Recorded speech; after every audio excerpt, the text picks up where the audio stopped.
There are people who can walk into your life and see through you in seconds. They won't raise their voice, they won't accuse you, and they won't even touch you, but they will know things about you that you've never told anyone. They can spot the cracks in your confidence, the momentary hesitation in your voice, the weakness you try to hide behind a smile. And the most chilling part is this: they can use it before you even realize it's happening.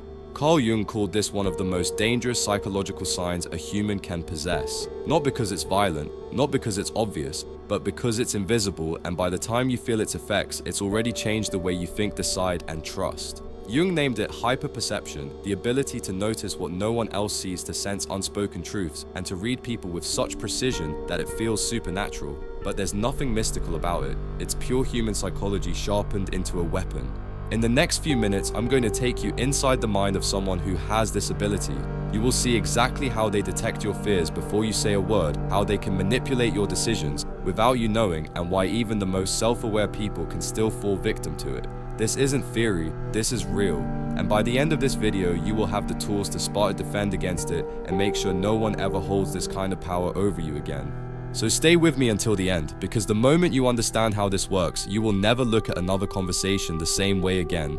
You've met people before who seem to know exactly what you're about to say. They tilt their head, their eyes lock on you for just a fraction too long, and you feel a wave of discomfort because you realize they're not just listening, they're scanning. Every word you speak, every pause you take, every flicker of emotion across your face is being recorded, measured, and stored away for later use. This is hyperperception in action, and it's far more dangerous than it sounds. Jung discovered that people with this ability don't just notice obvious signals, they pick up the things you don't even know you're giving away: the tightening of your jaw when you're uncomfortable, the way your breathing changes when you're anxious, the split-second delay before you answer a sensitive question. These tiny cues are invisible to almost everyone else, but to them it's as clear as reading a headline. And once they've mapped your patterns, they can predict how you'll react in almost any situation. That's power. And like any power, it can be used for good or turned into a weapon. Think about a situation at work. A new hire joins your team. Within days, they already know who secretly dislikes who controls the real decisions, and where the political landmines are buried. They never ask direct questions, they just watch quietly as you and everyone else reveal yourselves without realizing it. Then one day, they make a move. They suggest an idea to the boss in a way that positions themselves as the hero while subtly discrediting someone else. Nobody even notices the shift, but the balance of power has changed. That's the quiet efficiency of hyperperception. It's not always malicious. Some use it to help, to guide, to protect. But you can never know which one you're dealing with at first. And that's what makes it dangerous, the uncertainty. By the time you've figured out their true intent, the influence is already in play. Jung warned that people like this can become either the most trusted allies or the most dangerous enemies you'll ever meet, depending entirely on their motives. Here's where it gets even more unsettling. You might think you'd recognize someone with this ability right away, but most don't flaunt it. They hide it in plain sight, letting you feel safe enough to open up while they collect every piece of information you hand over. And they're patient. They can wait weeks, months, even years before they use what they know. Stay with me, because in the next part I'm going to show you the heavy cost of living with this ability, and why, for the person who has it, it can feel less like a gift and more like a curse. Understanding that cost will not only protect you from others, it will help you recognize the signs in yourself before they shape your life in ways you never intended. You might think having this level of perception would make life easier, but the truth Jung uncovered is far darker. The sharper your vision becomes, the more isolated you feel. It's like seeing cracks in a dam that no one else can see. At first you try to warn people, they don't believe you. Then you stop warning them altogether. You carry the weight alone. And slowly you start to realize this ability doesn't just change how you see the world, it changes how the world sees you. When you notice the subtle tensions in every room, the hidden agendas in every conversation, the truths people work so hard to hide, you can't simply switch that awareness off. You sit at the dinner table and watch two people smile at each other while silently waging war in their heads. You're at a meeting and catch the microsecond of contempt in someone's eyes before they agree with you out loud. The rest of the world floats along on the surface. You're stuck swimming in the depths where every current is strong enough to pull you under. Over time, this constant alertness drains you. You stop joining group events because the emotional static is too loud. You keep conversations light because it's easier than holding back what you really see. You start to avoid people not because you don't care, but because caring too much while seeing too much is exhausting. Jung saw this again and again. People with hyperperception weren't antisocial by nature, they were protecting themselves from a kind of burnout most people will never experience. Think about it. You're not just processing your own emotions, you're absorbing the unspoken emotions of everyone around you. That's not a skill, that's a full-time job your mind never stops doing, and the price is steep.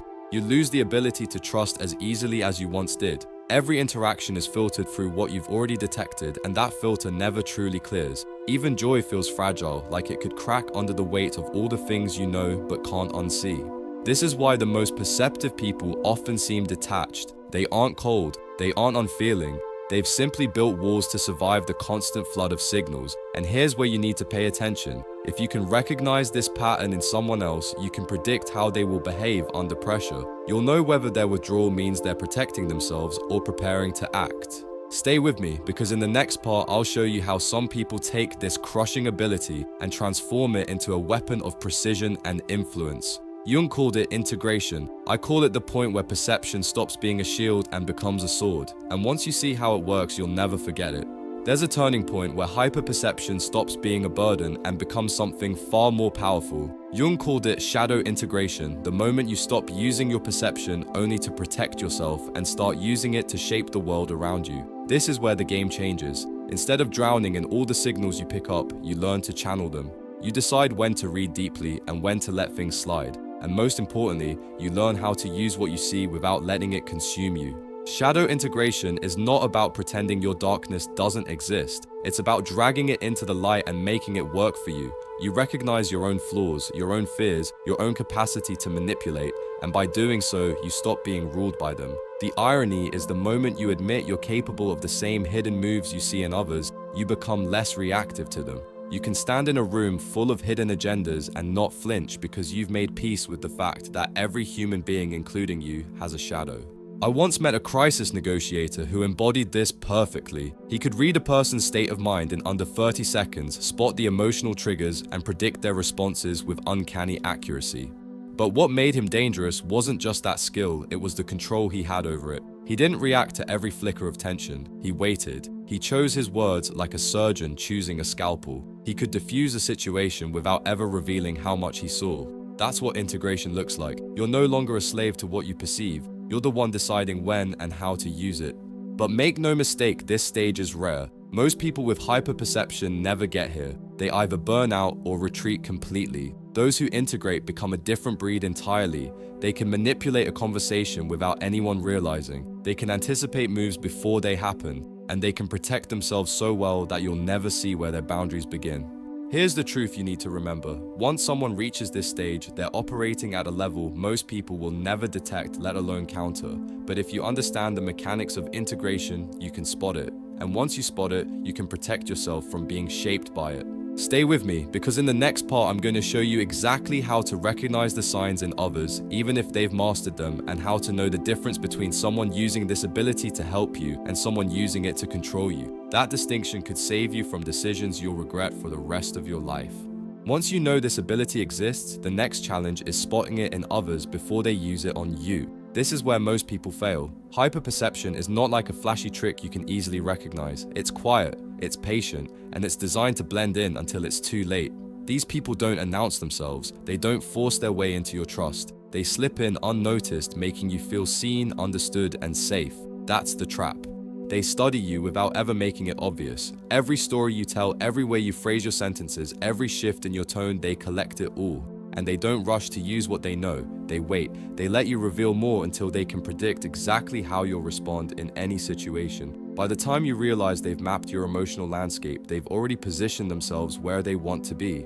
The most dangerous examples are the ones who mix genuine care with strategic intent. Imagine a colleague who always seems to be on your side, who steps in to help just when you need it. You open up to them because they've earned your trust. But later you notice their timing is too perfect. Their advice always seems to guide you toward decisions that benefit them as much or more than they benefit you. That's not coincidence, that's precision. Jung warned that the real danger here is not just in the manipulation, but in the subtlety of it. A direct attack is easy to defend against. A slow, silent shaping of your choices is not. You don't question it because it feels like your idea. You believe you're in control until you realize you're not.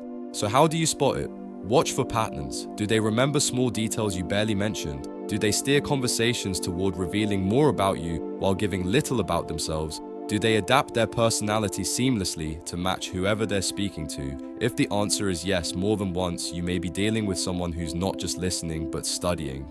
Here's why you need to stay with me for the final part. I'm going to give you the exact framework to protect yourself in real time, not by shutting down, but by taking control of what they see and how they see it. Because the truth is, you can't stop people from having this skill, but you can stop them from ever having power over you. And once you know how to do that, the dangerous ones lose their advantage.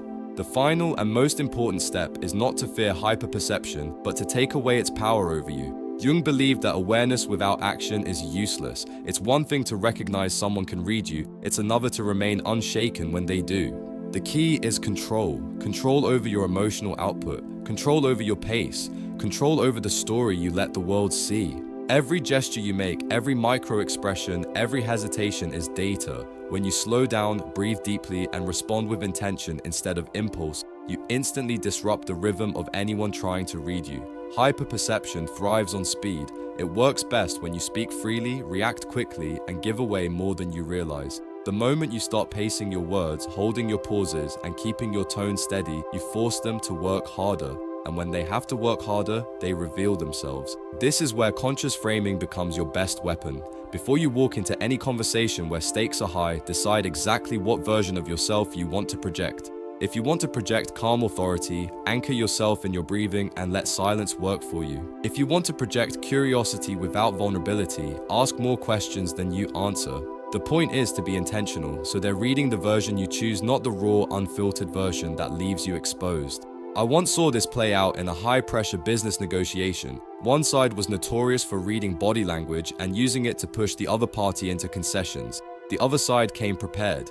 They slowed the conversation, stuck to predetermined talking points, and revealed nothing through facial expressions or tone. The reader became frustrated, unable to find emotional leverage. The deal ended, balanced not because they fought harder, but because they controlled the information flow. But the deepest protection doesn't come from tactics, it comes from building what Jung might call an inner witness. This is the part of you that observes your own reactions in real time, catching yourself before you give away too much.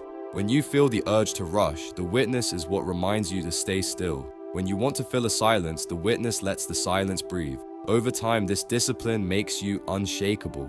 Here's your final reward for staying until the end. These skills don't just protect you from hyperperception, they make you more persuasive, more respected, and more grounded in every area of life. You stop being the easy read, you stop being the predictable one, and the people who once thought they could quietly shape you find themselves facing something they can't move, a mind that's steady, aware, and in control. So remember this, the most dangerous psychological sign is only dangerous if you're unprepared. Once you know it, once you see it, once you master yourself in the presence of it, you are no longer the one being read. You are the one deciding what's written.